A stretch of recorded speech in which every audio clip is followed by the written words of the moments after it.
But some people, some actors see it as a side also. It's better. Oh. Yeah. Ooh. Yeah. Say it as a side Jeez. also. Just Especially testing the comedians. waters. There are a lot Don't of take me there. comedians Don't that take me put there. on films Yeah, right now. they They see- don't They are not they actors. don't view Hey. acting Don't as take what me it there. should be. Oh. So Right? they They just think they're there That's to just very make interesting. My they're there to dear, just my make them dear, I laugh. say this boldly everywhere. You don't make my trade your hobby. I have no business with you. The moment I sense you make my trade your hobby, you can't make my business your hobby. That's disrespect.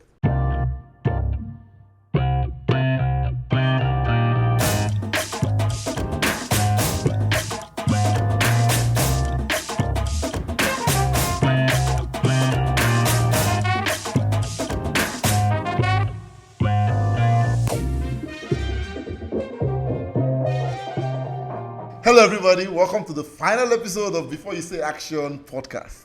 Our special podcast for the book we recently published called Before You Say Action, the Independent Filmmakers Handbook. I can't believe I've recorded 8 episodes of this podcast. Congratulations. From thinking it's not my thing, and Nicole and every other person convinced me to try, and look at me. I'm proud of you. So I have filmmaker, producer, author, and podcaster. My Wikipedia page just grew a little more. So anyways, but we're going to be talking about one of the M's today. Like I said before in other episodes, we're uncovering the 7 M's of filmmaking, from motive to manuscript to money to management to manpower to modus operandi and now market. And we're also recording this beautiful podcast in the studios of the house in Lekki, Ologolo Road. So in case you have podcasts you want to record, please call Ejiro. Literally call Ejiro. Or Ejiro will call you. Please put this in the record, Ejiro will call you. I don't know how he gets people's numbers. So we meet. He's the podcast talker. So we meet today some of our beautiful alumni of Masterclass and great producers, great minds. I respect these minds I have here with me today. And on my far left is the gentleman. Gentleman. The Lagos producer. Cross country. The cross-country producer based in Lagos. Mr. David. My line producer for Black Pepper, by the way. Please appreciate David. Thank you. I was Masterclass 3.5 because it was supposed to be 3.0 in the show. And it showed up before, so we make it 3.5. And just next to him is so this lady is the robot behind Mr. Chris' work. She's the machinery that makes me look like I know what I'm doing. So I'm happy I'm putting her on the spot so that people will see the ghosts and does all the planning. So she's my executive assistant. She's also the project manager for Code 360, which is our non-government, a non-profit initiative. And so she literally runs everything that has to do with all of my impact programs. And like I say, she's the robot behind Mr. Chris. Abigail Patience Iserehan. Also Masterclass 3.0 alumni. Yeah, and that's me. Thank you. Take your flowers. Are you becoming proud? Take your flowers. That's it. Thank you for having me. And next to her is, I'm sure she's nervous, that's why she didn't know the thing she's doing. Next to her is, we've met him before in the previous episode. We have Mayowa. Mayowa is an actor, producer, project manager, stage and screen actor. I like to emphasize that because I see him. Personality. An on-air personality with Retired. years of experience. Retired. On-air personality. Well, you never know these things because, my brother, radio can pick up again. You know? I mean, you never know these things. Never But know. it's great to have him here also. And like I always say, he's a Chris Crusader. I hear how he preaches about me everywhere, and I'm Glory to humble. God. I'm humble, but I'm like, keep on the good work. So we're here to discuss market, Right. and not marketing, but market. When people hear market, they think of marketing. Marketing is an aspect of market, but market is more than marketing. Marketing is the journey you take to reach the market, but market is a place, it's a destination, it's a point you get to. You know, I always say this every time I have the opportunity, that when we learned how to tell stories, I think I should say this. So I went for an inspirational art exhibition called In Me in Abuja last week, and we had very candid conversations. And while they were talking, normally when I'm in very insightful conversations, I always get locked in this almost creative trance where I hear people talking, but I'm just seeing and hearing things. But I got into this place where I figured that why are we trying to tell stories in film like the Western people tell? Why can't we tell our film stories like our folk tales? Where we start by storyteller, once upon a time, Time. There was a man, he lived in a village, he had 5 wives, he had a son, and one day, why do we have to do 3 act stories like Americans? Why can't we create our own number of acts?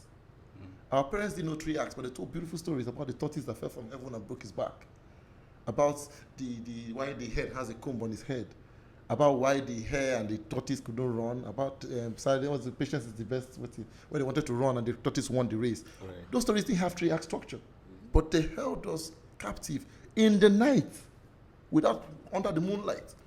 Why can't we capture all of that into our own film civilization? That's topic for another day. Anyways, the beginning of those stories, they always start with storyteller. Once upon a time, meaning that the storyteller would tell a story and expect a response from an audience to be sure that the story has an audience, because story is nothing without an audience. When you hear film market, what comes to mind, David? What do you think is the market? How do you describe the market? You make films yourself. How do you define, describe, understand, unmask your market? What does market mean to you? I think for me, market is the people I make the movie for. I think it is the end product of who I want to see my film. So behind that, there's a lot of research. There's a lot of knowing why you are making the film first, and it encompasses a lot. Doesn't totally remove marketing as a phenomenon from markets, but I think there's a lot to do with. It has a lot to do with the people who would see this film, and it doesn't just come from maybe a dream. I can't make. Some people will beg to differ. I mean, I hear someone say, "I just make a film for myself, and if you like it, then you're the market." I mean, they don't care if you make money or not. They ask a question. So, as an artist, do you go to ask somebody what you should draw? So you just sit in your zone and create something, and then somebody has to buy it. So they try to sort of place it side by side with filmmaking. But it works for people who really don't need To be fair, there are people who are the market for those niche artists. Just like in music, when Asha and the Johnny Drills and all those people started with the Alte music, it was abstract, it was different, it was not what we are used to. But after a while, they found their niche. Maybe not in millions and billions, but they were enough to give them what they wanted. But again, they had an audience. I was in the same room with an artist who calls himself an abstract artist, and he said that he has very select few people who he will call his audience. But every time he makes the art, when they find him, they pay for the time he wasted or waited for them. So those people you were talking about still have their market, but they're not mainstream market. But carry on. In as much as you're creating certain stories for your market, you find out that at the end of the day, the people who get to experience these stories or this content, it grows beyond your target audience, or it goes beyond who you really wanted to see it. So, for instance, you might do a song, or Asha, she creates a song or she creates music for a certain market people, and then you find out that it's people outside a target market that actually reach out to her even more, and then a market even grow in that regard. So it's not a limiting group or reach or whatsoever. So it's just whatever you create. You know something? I saw a documentary of Alfred Hitchcock on TV a long time ago. It was even in black and white, and he had made a film, and he went into the hall, he played the film, and he stepped to the door of the theater, and it was outside the theater, but by the door. And all he was doing was listening to the responses of the people as they watched his film. And you could see his face lit up when they were responding in the emotions and the nuances that he expected them to respond in. And you know what's about these creative businesses, that when you see someone else's experience, it resonates with you easily, because I was like, honestly, the satisfaction of our clients, of our audience, does a lot to us as people, no matter how we want to disconnect ourselves from. A dissatisfied audience destroys the storyteller. When you make a story and people don't get, there's a scene you spend so much time to try to put in something, and people watch it and they gloss over it. There's a way it hurts you. Like, I wanted you to see the joke here. I wanted to see this thing, and they're like, oh, we didn't get it. Wow, it's like a comedian without a punchline. It hurts the comedian. The person feels embarrassed because I put in a lot of work. So no matter how I want to do it, the truth be told is, what makes you a master storyteller is the fact that you are telling the story. It's a conversation between you and an audience. Right. If they don't get what you're saying, then you're not telling a story. Right. Maybe you're documenting something for your children or for yourself. But if you want to tell me a story, then I'm talking to you, you're responding to me, right? So I'm telling you the story. But if you don't get the story, then I'm not communicating, then the whole aim is defeated, But let's even move from the market. Oh no, let's stay with the market. Let me ask this question, am I right? So how do you think filmmakers should be aware of their target market, target audience before they make their films? Do you think they should research, like David said earlier, find out from the market what they want or do you think we should just make it and see how it goes, like a gamble? I think you should research it because you tend to limit your risk when you do your research. However, do not limit yourself to what's the results of your research. So just like Abigail says, like the people who get to experience your content are not only the people who are your target audience. Some other people get to. So I'm thinking about it like music, right? So I'm making music for a particular audience. Those are not the people that will pay me. It's a music promoter that will pay me. A music promoter does not necessarily need to like my song. It doesn't necessarily need to be my audience. But then I need to make money from this content. So something in that music has to appeal to a music promoter, right? So think about film that way. So I'm making a film. There has to be some elements in that film that is commercial, right? That can bring me money. So I would say that after you've done your research to know who your target audience should be, also leave room for other people. So I don't also think that a target audience can be 100%. For example, you can't say your target audience is 16 to 30, and that's it 100%. There's also that overstretch of 40 years old who still think they are young at heart, that will still see your content. There's still younger people who are privileged to see TV earlier at their 13 and their 12, and they get to see your content. So give room for those people to also experience your content. That's what I think. Because sometimes it's very amazing. As much as I feel like I'm old school, I went to see my insights on Instagram recently, and I noticed I have my highest demography are Gen Zs that follow my content. And it's quite shocking because my content does not appeal to Gen Zs. Exactly.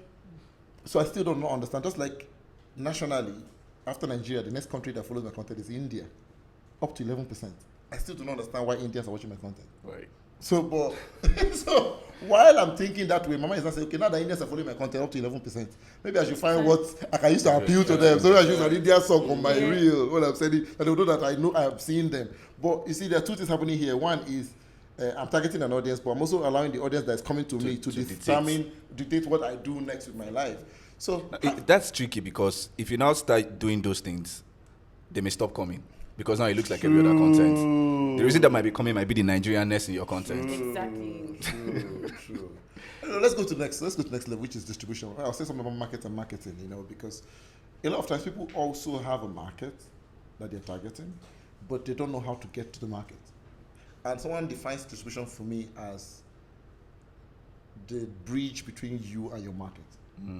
They get your content to where your market can engage them. So a distributor knows where the people, just like the promoter you talked about, they know where your market is. So they take you from where you are to where your market is. Now, people need to understand that in filmmaking, we have different value chains in distribution. People that go straight to online streaming, we call them YouTube filmmakers or Facebook filmmakers. We have people who go to the big screens and all of that. We have people who do like pseudo everything. They go from big screen to streaming to YouTube to DVD to everything possible. There are people that focus on TV.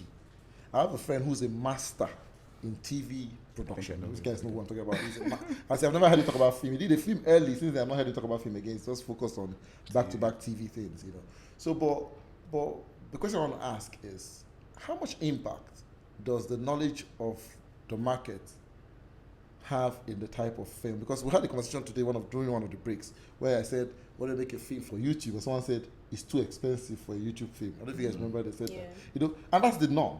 If you want to make a film for big screen, you should spend more money. If you want to make a film for YouTube, spend less money. But I'm wondering, I'm saying it's not the story that should determine how much you spend. Is it the platform that should determine how much you spend? This is my thought. And I'm throwing it out there. What do you guys think?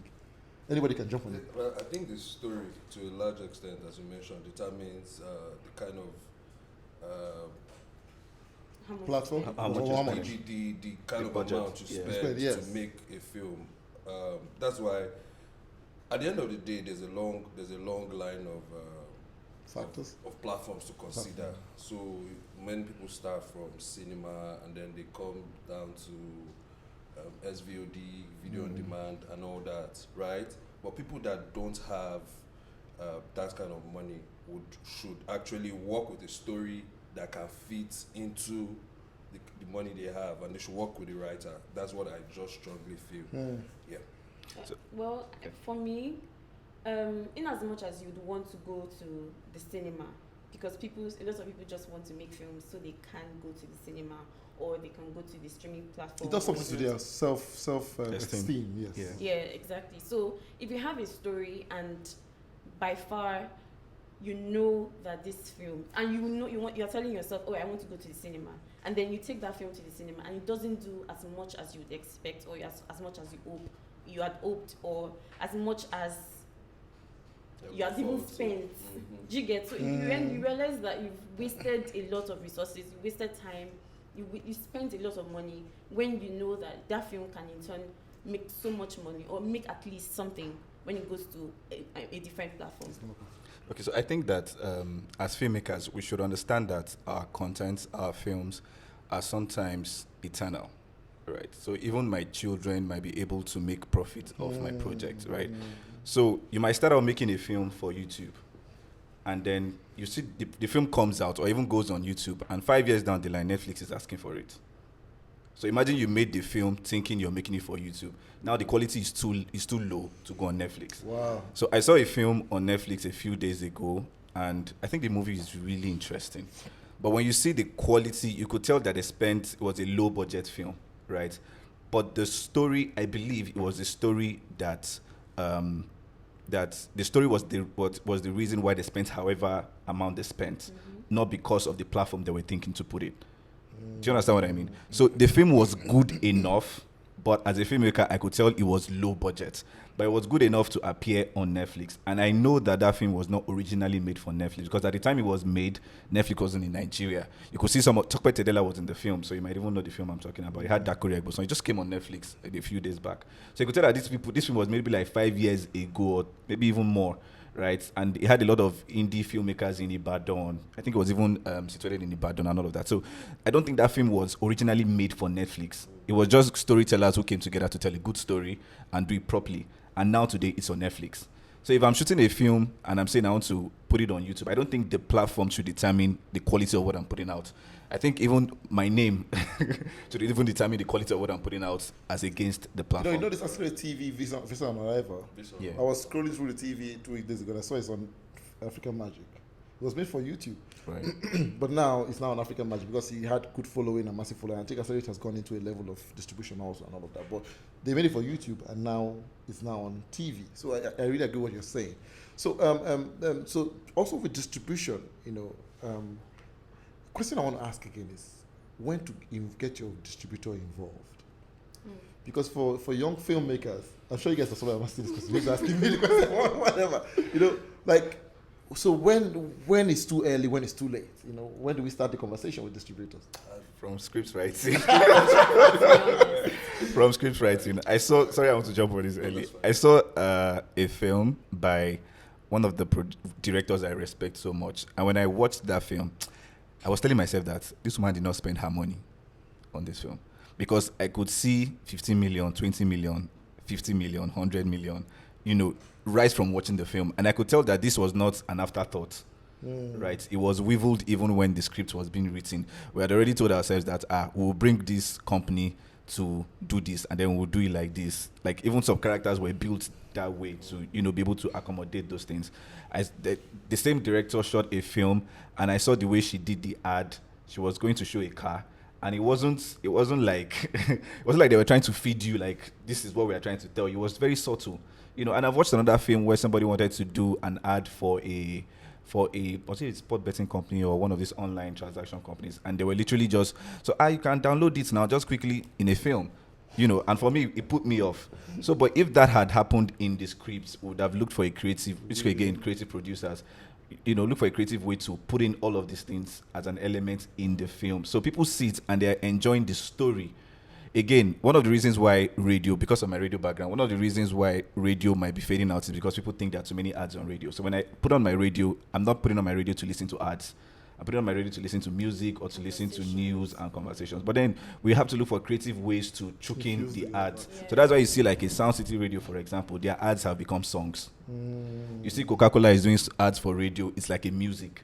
So because it's a music station, the ad is a music. It sort of like just flows seamlessly. And then you don't even know that you're listening to an ad. There've been a lot of social media marketing with films lately. And the question now is, how much is too much? Because people are casting people in films now because of their social media control and social media powers and all of that. And the question is, how much is too much? Because now, I cast you because you have 2 million followers. Then you come in the film, you're not delivering in the film. We say, but you go sell market, go sell market, go sell market. So now the market you are selling, because you see, the numbers can open the door to that market, but it's the performance that brings them back. And the story too. Yes, exactly. So what brings them back is the quality. We sat down today and trashed some Hollywood film that came out, American film that came out recently. Nobody talked about the actors in the film, the star that was in the film. We all saw the star. We appreciate the star, but star is star, but film no sweet. That kind of thing. So this social media film influence, how much is too much? So I think that there has to be a balance, right? Because social media, I think it's a different world on its own that doesn't always convert to numbers in real world. We've had cases where popular people on social media do physical events and nobody shows up. Yep. Right? It's a fake world out there. You have lots of fans online, they're in your DM. Once you post, they have like 1 million comments. Tell them to meet you at Obalende tomorrow. You'll be alone, you'll be shocked, right? So the fact that I have 2 million followers doesn't mean I would have 2 million people going to the cinema to see a film because I'm in it. Some persons follow me because they just want to know what my life is about, not necessarily because they care about what I'm doing, right? So we need to factor in all of those things. I think I would say, why am I making this film? Motive is an important factor to help me decide what I would do in this case. Because if I'm making this film for money, right, I can now say, okay, let me put this social media person because the person will make noise, and then maybe more people will come to the cinema to see the film, right? And then maybe even like the story eventually. Yeah, but then the story has to be good because that's what will keep them. Because again, word of mouth. So when the first 100 people go to the cinema to see it and they say the movie is trash, it doesn't matter how many times the social media influencer is posting it. People are already coming out to say, the movie is trash. So you have to find a way to balance both the social media power and then the performance of the actors in the film. There are good social media influencers who are good, who have potential for good actors. Even if it means as a creative producer, spend more time in coaching them, have them take a coaching class before you bring them into your project. Of course, you will do the numbers. They have to give you some discounts in how much you have to pay to them because now you've invested in their career.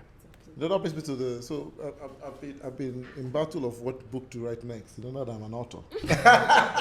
Market must sell. So market must a sell. producing author. So the producing author. Why producing author? Are you okay? Okay.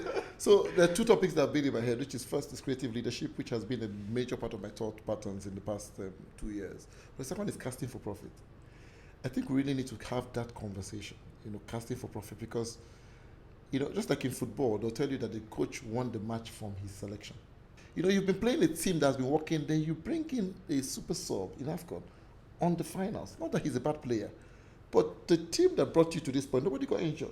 You kept them consistently for 4 matches. Then on the 5th match, which is the final match, you chose to change your mind. You don't do that. Your opponent already know that it's either you're planning something or you're afraid of something. Mm-hmm. So they know that there's something going on there. So sometimes I think in our casting, you can tell the success or the failure of a film.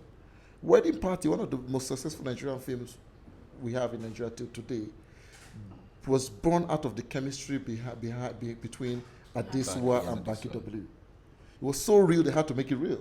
Right. It was so real, they had to make it real. The wedding was so good, they did it twice. They did it twice. They did it twice.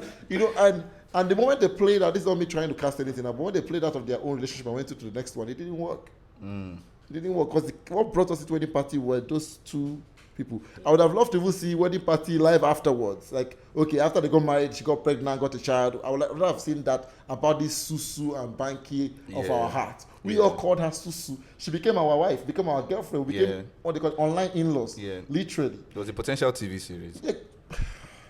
Bro. But again, you see, they say, well, let me not go there. You know, but because we all make our mistakes. Yeah, you know, and you know, it's a mistake when you don't succeed. When you do it and you work, say, I told you I was going to get it. But what I'm trying to say is you get the casting right. Okay. You get the casting right. I'll go to Living in Bondage. One of the successes Living in Bondage had was we got the casting. The boy was Nnamdi. Nnamdi was Jidekene. Jidekene was Nnamdi. Igbo boy. A lot of Igbo boy experiencing the city life for the first time, experiencing the luxury in life for the first time. He was experiencing it for real in real life and in the film. Yeah. So the nuance, the action, the gestures were authentic. Real. Yes, they were real, they were organic. Mm-hmm. He wasn't trying to act anything, he was just being himself. You know, and that for me is something that we need to keep in the mind of our casting, that one problem that we have in this industry is that we do not really spend time on our casting. We don't understand that. I say that there are three components in casting. One is obviously the commercial viability. Mm-hmm. Two is the performance and the dexterity. But three is also the physical or cultural fit. You can't. We shot the neck at the Pretty Serpent, and we had a non-Igbo speaking lady played Neka. And even if she learns the language, which we trained her to, there were nuances that we couldn't teach her. There's the here. This things come from inborn because it's from your nurture. Yep. It's not from training. Nature. It's not. It doesn't come natural. It's from the way your parents. You've seen your parents do it over time, so you don't learn it in 3 months of having an Igbo coach. Mm-hmm. You know, it's just like you taking anybody to go play an Indian from Nigeria. No matter how Indian you look, it's not going to work. Okay. There need to be some cultural or physical fit to this whole thing. So when I look at you, that's the thing we were blasting earlier. There was an Indian guy born to a mother with a black American, or what do you call it, black biracial brother. So is the father of this family, is he black or Indian? He get me confused till they wrote the end credit of the film.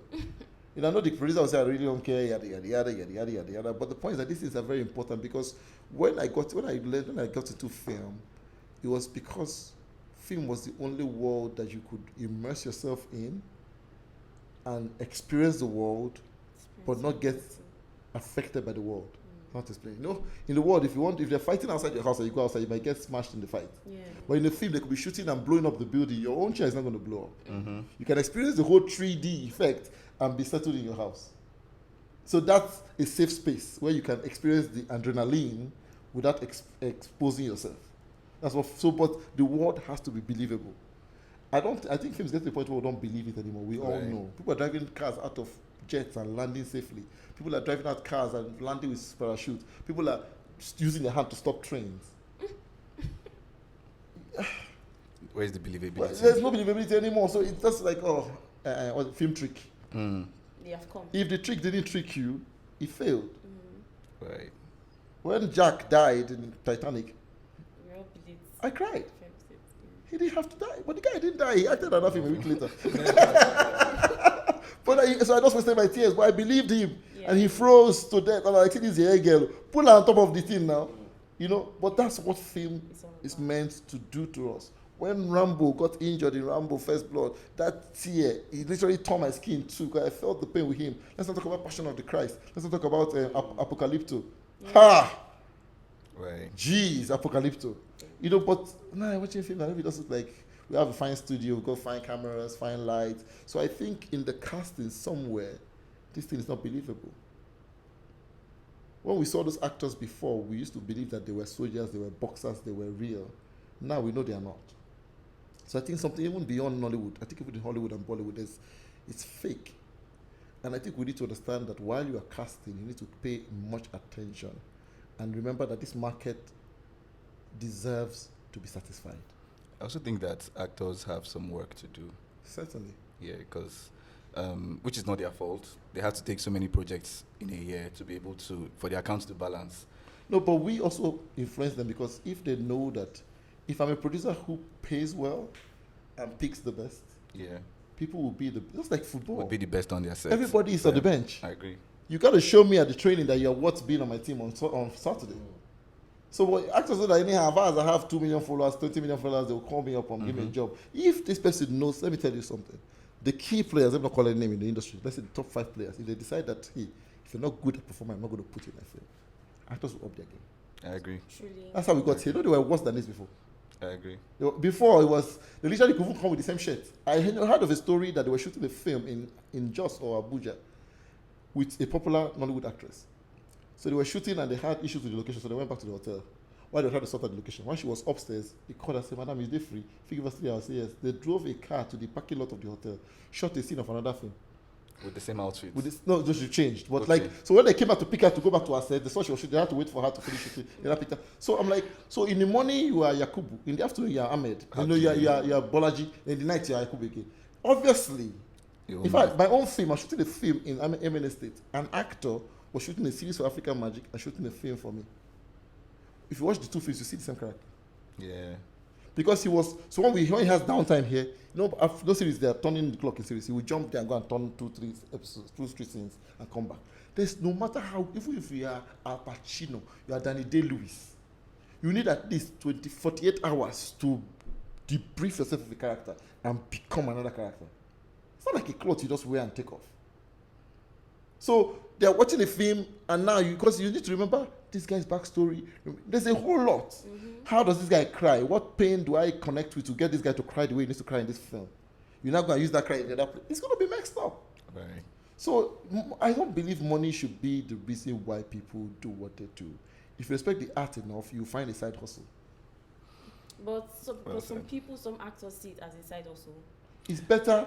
Yeah. Oh. Yeah. See it as a side Jeez. hustle. Just Especially testing the in waters. There are a lot Don't of take me people there. that Don't take me there. films Yeah, right now, they they see- don't They are not they actors. don't view acting as what it should be. So Right? they They just think That's- they're there to that's just very make interesting. My they're dear, there to just my make them dear, I laugh. say this bold everywhere. You don't make my trade your hobby. I have no business with you. The moment I sense you make my trade your hobby, you can't make my business your hobby. That's disrespect.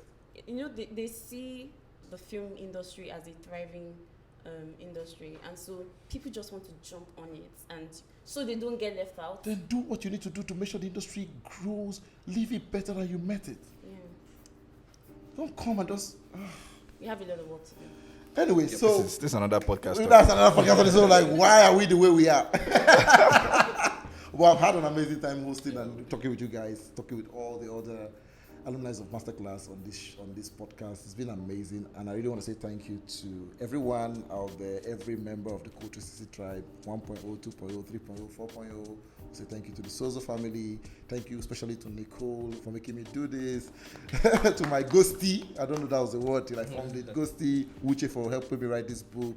To my entire partners, Ramsey, Elijah, and my biggest partner in my life, my wife, and my 3 sons who teach me life every day as I grow.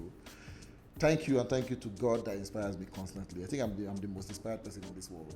Let me say that. And thank you too. Thank you. God, Thank for you trusting having us for the fun. knowledge. Peace out. See you after my next book.